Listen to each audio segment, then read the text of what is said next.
I think actually the guy to concentrate on is Jameis Winston, given Deshaun Jackson's signing, right? Like, you think about the receivers that Jameis has now. Oh, my God. Also, there's something about Jameis. When you talk about MVP voting, there's something about Jameis that rubs football people the right way. In the same way Roethlisberger does, right? There's something about him that I think that if it's close between Mariota and Winston, voters will go to Winston. He just gives you the sense of a winner and a quarterback leader type. But especially with the receivers he'll have on either side, he's going to put up some big numbers. I'd go with Winston this year. Well, listen, I mean, I would think about Winston because you got Deshaun Jackson, you've got Mike Evans, you got Doug Martin in the backfield, you got O.J. Howard, who I was a big fan of and I thought was underutilized at Alabama.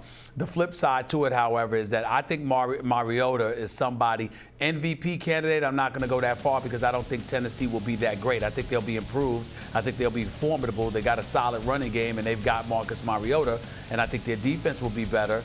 But in the same breath, I'm not there yet. I'm not sold with Tom Brady and Derek Carr and Big Ben in the same conference. I'm just not so. And Andrew Luck in the same division. I'm just not sold. What I will say, however, is Mariota deserves our respect. Second year in the league last year, 3,400 yards passing, 26 touchdowns, just 9 interceptions, a QBR of 64, and he's on an upswing. He seems to be a solid, a really, really good number 2 investment. Yeah. And I don't think we give him nearly the respect that he deserves in terms of how he's going out on the field, how he's conducted himself, how he's led that franchise in a very forward direction, and he's quietly elevated his stock to a point where he is forcing us to take notice that the kid can play. No question. The second half of the season, especially. Yeah, one more word about this, because I was arguing Mariota over Winston going forward in their careers last year, and it's going to be close throughout their careers, I think. But I just want to mention one more time the special weapons that Winston has.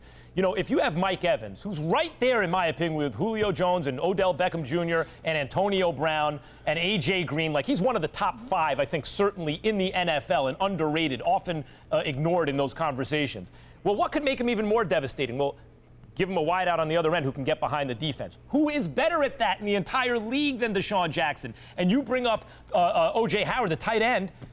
He's considered the special offensive talent of the draft. You have special offensive weapons for Jameis. So between him and Mariota, not that that's the question, that's what I'm turning it into. Yeah. I like Winston. Tampa's got a good defense, too. You're talking about an MVP candidate. Yep. In order to be a real legitimate MVP candidate, your team has to have some success, and the jury is still out on the level of success Tampa will have. Right. Yeah, but Tennessee, and meanwhile, is in the AFC South. That's true. Anybody can be successful in that division. It does appear that team is on the come up for sure.